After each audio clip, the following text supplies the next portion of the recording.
Marcos, capítulo 4, verso 21 ao 34. Vamos lá? Diz assim: Disse-lhes mais: será que a candeia deve ser colocada debaixo da vasilha ou debaixo da cama? Não deve ser colocada no velador? Porque nada está encoberto que não seja para ser manifesto, e nada foi escondido senão para vir à luz. Se alguém tem ouvidos para ouvir, ouça. Também lhes disse: dai atenção ao que ouvis. Com a medida com que medis, também vos medirão, e ainda vos acrescentarão. Pois ao que tem, mais lhe será dado, mas ao que não tem, até o que tem lhe será tirado. Disse também: o reino de Deus é comparável a um homem que lança a semente à terra. Quer esteja ele dormindo à noite, quer acordado de dia, a semente acaba brotando e crescendo, sem ele saber como. A terra produz o grão por si mesma. Primeiro a planta, depois a espiga e por último o grão que enche a espiga. Mas assim que o grão amadurece, o homem logo lhe passa a foice, porque chegou a colheita. Disse ainda: a que compararemos o reino de Deus? Ou com que parábola o representaremos? É como um grão de mostarda que, ao ser semeado na terra, é a menor de todas as sementes, mas uma vez semeado, cresce, torna-se a maior de todas as hortaliças, estende grandes ramos, de tal modo que as aves do céu podem aninhar-se à sua sombra. E dirigia-lhes a palavra com muitas outras parábolas como essas, conforme conseguiam compreender. E não lhes ensinava sem usar parábolas, mas explicava tudo a seus discípulos em particular. Amém, até aí. Vamos orar mais uma vez? Pai amado, em nome de Jesus, nós te pedimos que o Senhor tenha misericórdia de nós, nos ajude a compreender a Tua palavra, Senhor. Que o Senhor faça com que a Tua palavra transforme a nossa vida um pouquinho mais hoje à noite. Amém. Meus irmãos, nessas três parábolas do reino de Deus, que complementam a parábola maior, conhecida como a parábola do semeador, Jesus fala sobre o principal assunto sobre o qual ele falou a vida toda: o reino de Deus. O maior assunto, ou o assunto da maioria das pregações e dos ensinos de Jesus, foi sobre o reino de Deus. Ele se ocupou a ensinar sobre isso a maior parte do tempo. Embora Jesus seja o principal assunto da Bíblia, estamos meditando nisso, num dos evangelhos, que é esse evangelho de Marcos, que conta a sua história. Percebemos que Jesus não teve vida fácil, que muito do que ensina sobre Jesus hoje também não é verdade, e que passou muito mais tempo ensinando e discipulando do que fazendo milagres. Ele não vivia prometendo bênçãos às pessoas, mas ensinava que a vida cristã é difícil, mas é a única forma de viver a vida boa, a vida que agrada a Deus e a vida que leva para a vida eterna. Em mais essa porção da palavra de Deus, vemos Jesus ensinando sobre o reino de Deus, o principal assunto, e fazendo algumas aplicações sobre isso. Aplicações fáceis, simples de compreender, embora às vezes difíceis de obedecer. Então vamos ver um pouco sobre o que nós podemos aprender nessas três parábolas do reino de Deus. Em primeiro lugar, eu quero destacar a importância das parábolas. Nós vamos começar pelo fim hoje. Por que Jesus ensinava por parábolas?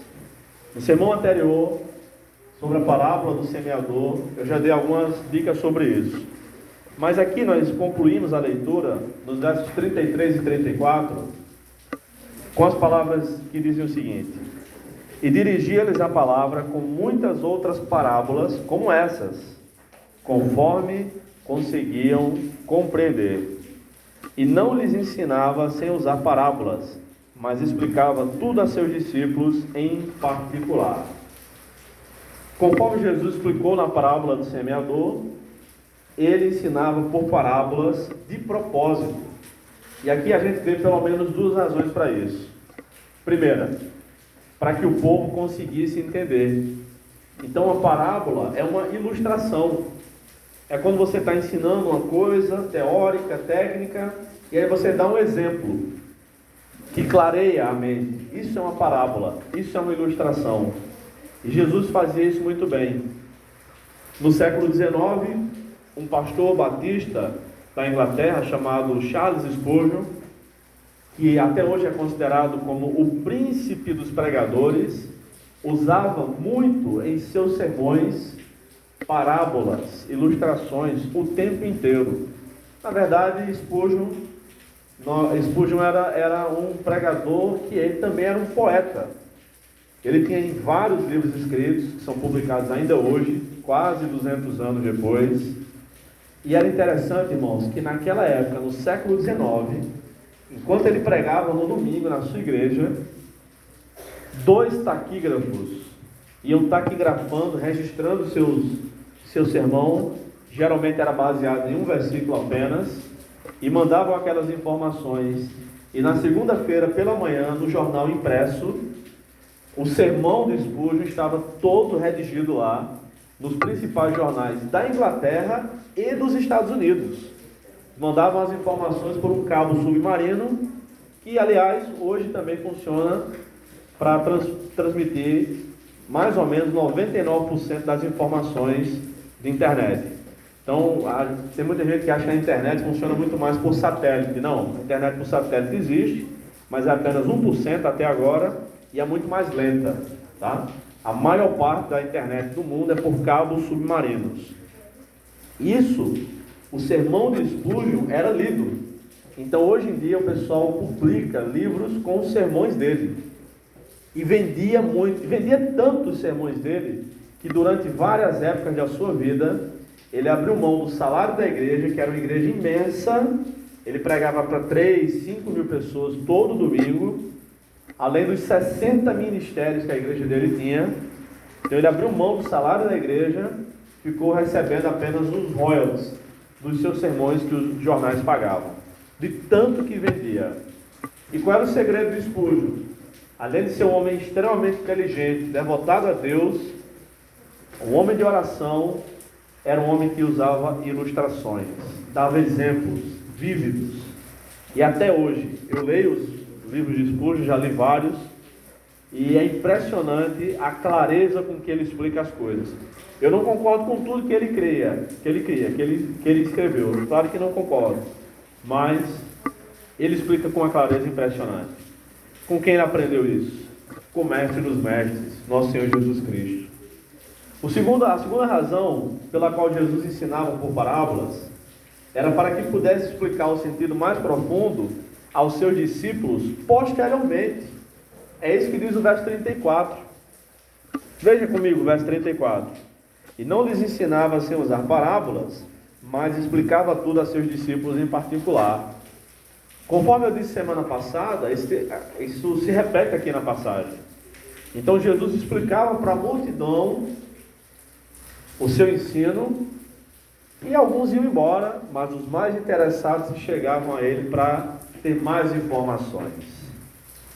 Quem tem interesse em aprender mais sobre Jesus, não se contenta com as palavras e ensinamentos da superfície, mas procura saber mais profundamente o que o Senhor tem a nos ensinar, buscando isso por conta própria, perguntando, participando de cultos, fazendo cursos gratuitos na internet, assistindo vídeos e vídeos de tantos canais bons que há no YouTube, por exemplo. Nós que gostamos muito de filmes, eu gosto, eu sei que muitos de vocês gostam também, de boas séries da Netflix, séries que a gente fica esperando a próxima temporada. Também estou esperando as próximas temporadas de algumas séries. Eu gosto bastante. Mas tem muita coisa também que a gente deve prestar atenção no YouTube, por exemplo, que é gratuito, né? E é fácil de acessar, além de outros sites.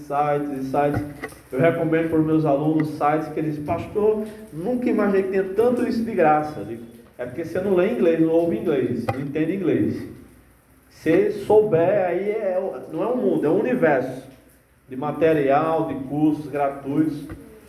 Infelizmente eu também não, mas em espanhol já tem muito mais coisa também. Então hoje só não aprende quem não quer. Irmãos, no reino de Deus, antiguidade, antiguidade não é posto. Eu sou crente há 10 anos, como é que o cara é crente há 1 ano, sabe mais da Bíblia do que eu? Aquele que busca, acha, Jesus disse. E Deus está aberto a abençoar quem se chegar. Não importa o tempo de vida cristã que a gente tem. Tem gente que está na igreja há 30 anos e não sabe João 3,16 decorado. E tem gente que com 1 mês de crente leu a Bíblia toda. Isso mesmo. Se você ler 40 capítulos da Bíblia por dia, você lê a Bíblia em 1 mês. É muito para mim, é para mim também. Mas se você lê 20 capítulos por dia, em 2 meses você lê a Bíblia. Se lê 10 capítulos por dia da Bíblia, em 4 meses você lê a Bíblia. Tem gente que está na igreja há 50 anos e nunca lê a Bíblia. Não tem interesse. Não me venha dizer que é falta de tempo. Irmãos, no Salmo 119, verso 100, salmo composto por um jovem, ele fica maravilhado, porque como ele consegue, mesmo sendo jovem, entender muito mais da lei do Senhor do que os anciãos, as autoridades do povo. E ele escreveu no Salmo 119, verso 100 o seguinte: sou mais instruído do que os anciãos, pois tenho guardado os teus preceitos. Quem guarda a palavra de Deus, quem obedece, quem busca, recebe mais. Então, por que Jesus ensinava por parábolas? Para ver o interesse do povo. Os mais interessados buscavam conversar com ele depois. É interessante quando eu vou a algumas igrejas pregar. Agora tenho ido menos, né? Graças a Deus os convites continuam, mas tenho dado prioridade aqui, obviamente. Ou mesmo nos seminários. Tem turma que termina a aula, falta 15 minutos para terminar a aula, já fecha o caderno, desliga o computador, fecha a Bíblia e fica olhando para o relógio como se fosse me intimidar. E acabou, tchau e tchau. Mas tem turma que, se eu deixar, vira a noite. Quer conversar e quer fazer pergunta e quer indicação de livro. Dá para o senhor botar lá no grupo do WhatsApp a indicação desses livros todos aí. Tem gente interessada. Esses é os que vão para frente. Segundo lugar, começamos pelo final, né? Agora vamos voltar para a primeira parábola. O lugar certo da candeia. Do verso 21 ao verso 25, Jesus contou essa parábola pequenininha aí. Aliás, as 3 são bem pequenas, né? O que é uma candeia, gente? É uma lâmpada, uma lamparina, que na época não era gás, era óleo, né? Azeite. E cada casa da época, casa popular do tempo de Jesus, em Israel, era uma casa pequena, menor que esse vão aqui da nossa igreja, tá? Um pouquinho menor. E tinha apenas uma lâmpada, uma lamparina. Então eles colocavam numa espécie de pedestal, num lugar alto, que era o velador. E aquilo ali iluminava toda a casa.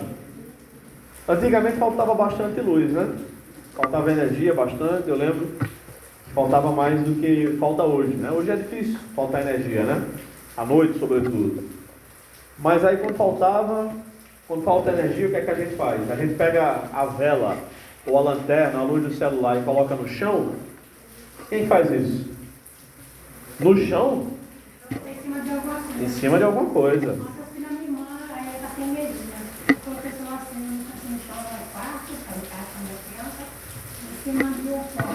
A gente sempre coloca no lugar mais alto, porque do lugar mais alto, tanto é que todas as lâmpadas estão aqui em cima, né? Tem lugar que tem a lâmpada do lado e tal, mas quando o propósito é iluminar mais, as lâmpadas estão em cima. E Jesus fala sobre isso. A luz em cima com azeite, que significa a palavra de Deus, que deve ser posta no lugar onde todos possam vê-la. Onde temos colocado a palavra de Deus na nossa vida? Ou melhor, qual tem sido o nosso testemunho para os incrédulos? Eles veem a luz de Cristo brilhando em nós? Em seguida, Jesus chamou a atenção dos ouvintes para o que eles serão cobrados por Deus. Porque todos nós seremos cobrados por Deus, irmãos, um dia. E Jesus diz: quem recebeu muita bênção, muitas habilidades para fazer o reino de Deus crescer, será mais cobrado por isso. Como nós temos desenvolvido nossas habilidades para a glória de Deus? Onde é que a gente vê essa questão da cobrança? Aqui no versículo 24. Dai atenção ao que ouvis. Com a medida com que medis, também vos medirão, e ainda vos acrescentarão. Então, nós que gostamos muito de julgar as pessoas, uma hora nós seremos julgados pelas pessoas também. E também seremos julgados por Deus. E Deus vai fazer o seguinte: Deus vai usar o nosso critério, o critério com o qual nós julgamos as pessoas, para nos julgar. Será que isso vai ser bom para nós? Ou será que isso vai ser ruim para nós? Cabe a nós examinar a nós mesmos. Em seguida, no verso 25, Jesus diz: pois ao que tem, mais lhe será dado, mas ao que não tem, até o que tem lhe será tirado. Como assim? Vai ser tirado se o cara já não tem? O que Jesus queria dizer com isso? Primeiro, ao que tem, mais lhe será dado. Isto é, à medida que abençoamos as pessoas, mais somos abençoados por Deus. Aquele que tem, aquele que é abençoado e desenvolve os dons para a glória de Deus, receberá mais bênção. E depois a outra expressão: ao que não tem, até o que tem lhe será tirado. Como pode ser tirado algo de alguém que não tem? Será tirado o que a pessoa não desenvolveu, o dom que não foi usado, aquela habilidade que por pirraça, por carnalidade, por não ir com a cara do pastor, com a cara do irmão fulano, da irmã cicrana, não vou participar não, disso não. Não vou com a cara dele, não vou com a cara dela, não quero nem conversa. Tá bom, você vai ser o único prejudicado. Você vai ser o único prejudicado. É como aquele aluno que vai para a escola, não vai com a cara do professor, mas sabe que o professor tem conteúdo para dar e não presta atenção na aula. É o professor que vai ser prejudicado? Mas não é mesmo. É o aluno que não presta atenção. Ele que não vai aprender, o professor já sabe. Quando Deus nos dá dons, Ele espera que nós usemos para a glória dele. Esse é o propósito da parábola da candeia. Nós somos essa candeia. Nós somos essa luz. A ideia não é brilhar para que a gente seja uma estrela, né? A ideia é que a luz de Cristo brilhe em nós. Terceiro lugar, a segunda parábola. A parábola da incrível semente. Do verso 26 ao verso 29. Essa é uma parábola que só aparece aqui na Bíblia. Ela não aparece em Mateus, também não aparece em Lucas, que são os evangelhos parecidos, né? Os evangelhos sinóticos. Só aparece em Marcos. O reino de Deus é assim, como essa semente dessa parábola. Cresce, e a gente não sabe como isso cresce. Como diz no verso 27, quer ele esteja dormindo à noite, quer acordado de dia, a semente acaba brotando e crescendo sem ele saber como. Aquele que semeia. E assim, irmãos, quantas vezes a gente evangeliza pessoas que a gente pensa que a pessoa vai se converter.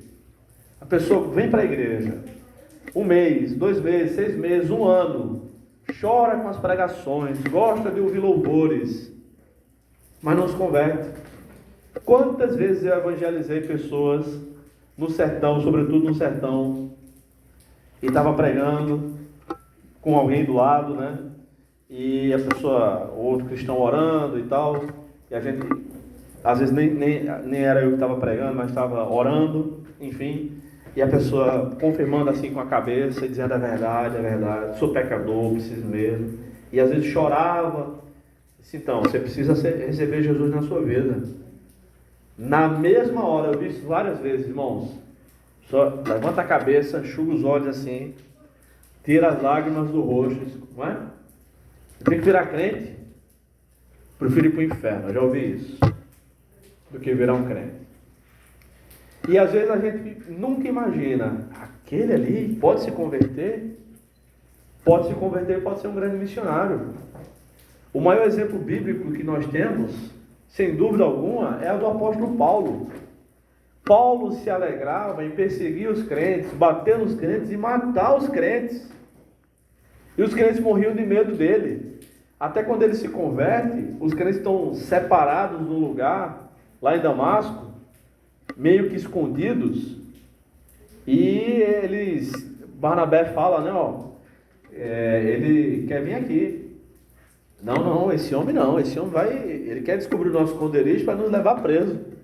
Aí Barnabé, não, ele está pregando em nome de Jesus. Isso aí ele jamais faria, né? Pregar em nome de Jesus. E aí Barnabé vai lá com seu jeito carinhoso de ser. Barnabé é uma dessas personagens bíblicas que passam despercebidas, né? Corre por fora, como a gente diz. Vai lá, conversa com Paulo, faz o meio de campo, tem todo aquele jogo de cintura e leva Paulo e apresenta a igreja. O reino de Deus é assim, irmãos. A gente não imagina como a pessoa vai se converter, mas se converte. Eu lembro de pastor Pontes ter ido evangelizar no Rock in Rio, lá na frente do Rock in Rio, na década de 80, finalzinho da década de 80, quando começou aquela festa lá terrível de prostituição, drogas e coisas terríveis que acontecem lá. Ele e alguns jovens, então, daqui de João Pessoa e de outros lugares da Igreja Nazareno lá, e de outras igrejas lá do Rio de Janeiro. E quando terminou aquele evento, milhares de folhetos distribuídos no chão, amassados, rasgados, jogados na lama. Tempos depois, ele foi pregar em uma igreja. Quando terminou o culto, um homem foi falar com ele e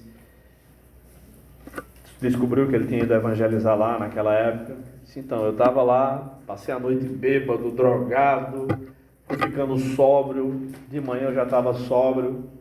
Antes de ir para casa, eu peguei um negócio daquele que tem no bolso. Para casa, dormi, tomei banho. Quando eu acordei, eu pus a mão no bolso, li aquele folheto e me converti. É sim o reino de Deus, irmãos. Cresce, a gente não sabe como. Teve igreja que durante a pandemia quase se acabou, quase fechou, como a nossa. Mas teve igreja que pulou de 800 membros para 1.900 membros. Cresceu mais de 100%. Como isso acontece? Jesus mesmo diz: é sem saber como. Ele sabe como, mas nós não sabemos. Tudo que o homem é capaz de fazer em relação ao crescimento desse reino é descrito de maneira muito discreta nessa parábola. A gente pode semear e a gente pode colher, mas a gente não sabe como cresce, porque na verdade quem dá o crescimento é Deus.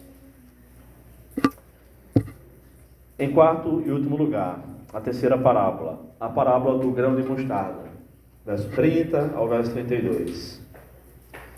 Nessa parábola, Jesus ensinou por hipérbole, tá? Hipérbole é aquela ideia de exagero. O grão de mostarda, por exemplo, quem é que já viu um grão de mostarda, uma semente de mostarda? Levante a mão. Deixa eu ver. Tá, só Eduardo? A senhora também? É bem miudinho. É o tamanho da cabeça de um alfinete. Uma vez eu fui no Mercado Central e comprei um pouquinho lá, algumas gramas, para levar para uma aula que ia dar, para mostrar como era o tamanho do grão de mostarda. O grão de mostarda não é a menor das sementes. É a menor das sementes que os ouvintes de Jesus conheciam. A orquídea tem a semente menor que o grão de mostarda, tá bom? Não é um erro, é um exagero, aqui é um hipérbole, é uma linguagem figurada. Era a menor semente que eles conheciam na época. Então não tinha para que Jesus falar: existe um negócio chamado orquídea, que não tem aqui em Israel. Não precisava, né? Mas é assim. o reino de Deus também. Quando o grão de mostarda vinga, pode crescer e se transformar numa árvore que abriga pássaros. Nós somos assim também. Quando somos maduros em Cristo, podemos abençoar a vida de outras pessoas, que é como se estivessem protegidas pelos nossos galhos. Aliás, não é a primeira vez que os cristãos são comparados a uma árvore, né? Jesus disse em João capítulo 15, eu sou a videira verdadeira, vocês são os ramos, meu pai é o agricultor, todo aquele que estando em mim, estando limpo e der fruto, ele poda, ele limpa, para que dê mais fruto. Aquele, porém, que estando em mim não der fruto, o pai corta, e ele segue o seu ensinamento. Como é que a gente pode fazer isso? Abençoando uns aos outros, pastoreando uns aos outros, visitando, aconselhando, conversando durante a semana, pedindo oração, orando, comungando com os irmãos. Por exemplo, Paulo nos dá uma dica dessas em Colossenses 3,16. A palavra de Cristo habite ricamente em vós, em toda a sabedoria. Ensinai e aconselhai uns aos outros, com salmos, hinos e cânticos espirituais, louvando a Deus com gratidão no coração. Então, à medida que a palavra de Cristo está habitando ricamente em nós, ou seja, nós estamos cheios da palavra de Cristo, cheios da palavra de Deus, cheios de Deus, esse poder do Espírito Santo transborda e outras pessoas são abençoadas pela nossa vida. É assim que nós somos comparados, ou o reino de Deus é comparado ao grão de mostarda. Quando vingou, irmão, na sua vida, o Evangelho vingou, com o tempo a gente vai começar a abençoar muitas e muitas e muitas pessoas. E a gente vai passando, por onde a gente passar, a gente vai abençoando. No trabalho, em casa, numa visita, às vezes a gente fala uma coisa sem querer. E aquilo faz toda a diferença para uma pessoa. Às vezes é um empurrão que a gente dá. Às vezes a gente levanta, como um jogador de futebol levanta o outro, né? Estende o braço para levantar o outro, até do outro time mesmo, que está caído ali e a gente levanta. E às vezes é uma puxada de orelha que a gente dá em algum cristão, para que ele se oriente e se aprume para o caminho certo. Então, nessas 3 parábolas do reino, Jesus nos ensina basicamente isso. Para concluir, se atentássemos mais ao que a Bíblia diz e ao que o Senhor Jesus Cristo ensinou, que é o que realmente importa nessa vida, muito provavelmente teremos outras prioridades na nossa vida. Quais têm sido nossas prioridades? Vou dar alguns exemplos apenas. Ao invés de dar mais ouvidos a pregações que dizem o tempo inteiro, hoje Deus vai transformar a sua vida, hoje vai mudar a sua vida, hoje vai acontecer um milagre na sua casa, e nunca acontece, né? Não passam de jargões. Nós daríamos importância às pregações que dizem, hoje você precisa se arrepender do seu pecado e passar a ter mais comunhão com Deus. Isso será a sua vitória. E aí a vida cristã vem disso. Não estou dizendo que Deus não dá vitória, que o pregador não pode ser usado numa profecia, como uma resposta de oração. Não estou dizendo isso acontece. Mas façamos o seguinte, olhemos para as pregações de Jesus que estamos estudando há algumas semanas. Em nenhuma delas tem esse tipo de promessa. Em nenhuma delas. Aliás, quando chegarmos no capítulo 6 de Marcos, nós vamos ver que quando Jesus foi a Nazaré, onde ele se criou, ele não realizou lá muitos milagres, porque o povo não creu nele. Ele não chegou dizendo, hoje vou fazer isso, vou fazer milagre, o povo não creu, ele não realizou. Irmãos, qual tem sido a prioridade da nossa vida? A prioridade do ensino de Jesus era o reino de Deus. Eu acho que a nossa prioridade também deveria ser o reino de Deus, que não está restrito apenas ao culto, aos aspectos litúrgicos, à igreja, ao que a gente faz na igreja ou para a igreja, mas está restrito, está além disso, está para a nossa vida toda. Por que nós temos cerca de 40 milhões de evangélicos no Brasil e um alto índice de violência na nação, um alto índice de corrupção nos poderes, nos 3 poderes, por exemplo. Tanta propina sendo paga. Por quê? Porque nós não conseguimos, nós 40 milhões, muitas vezes uma população maior que muitos países do mundo. Esse povo que não atentou ainda para o reino de Deus, as verdades do reino de Deus, não vivem conforme os princípios do reino. É por isso, são pessoas que dão ouvidos a todo tipo de promessa falsa de falso profeta, mas não dá ouvidos ao que a palavra de Deus ensina no dia a dia. E aí tem gente que até deixa de vir para a igreja, para ficar, diz, não, eu estou assistindo, mas eu sou crente, sou crente em casa, eu assisto pregação no domingo, eu reúno minha família. Quem é que chama a tua atenção quando você faz isso? Quem é que puxa a tua orelha? Como é que você toma a ceia do Senhor? Como é que você comunga? Manifesta os seus dons, os dons que Deus lhe deu. Não manifesta, porque não quer compromisso, não quer vitória, só quer vitória, que na verdade é uma derrota, viver fora da comunhão com os irmãos. Então esse evangelho fajuto não transforma. Na igreja, que dá trabalho, que tem problema, é o saneamento básico que a gente faz. Não é isso que a gente faz? Uma boa rua, um bom lugar, tem um esgoto, não a céu aberto, mas com os canos por baixo, com as manilhas, com tudo arrumadinho. Então o pessoal usa a água de casa e a água segue para o esgoto. A gente dá descarga e todos os dejetos vão embora. Na igreja a gente mexe com o esgoto, irmãos, no dia a dia, com os problemas de cada um. A gente confronta o irmão que é pecador, aí a gente descobre que é pior do que ele. Eu vi uma frase muito interessante hoje, até compartilhei no Instagram, que diz mais ou menos o seguinte, talvez alguns de vocês tenham visto. Para saber que uma pessoa está cheia do Espírito Santo, não é quando ela está falando em línguas, mas é quando ela tem poder de controlar a língua. Porque os crentes em Corinto falavam em línguas o tempo inteiro no culto, era uma bagunça o culto. Mas eles estavam aceitando todo tipo de pecado. Não sou contra o dom de língua, sou favorável a todos os dons. Se você tem, fale, ore em casa e fale. E se for para falar na igreja, que fale moderadamente. Mas é muito mais fácil falar em línguas do que controlar a língua no dia a dia. Que Deus tenha misericórdia de nós. Que nos abençoe. Amém.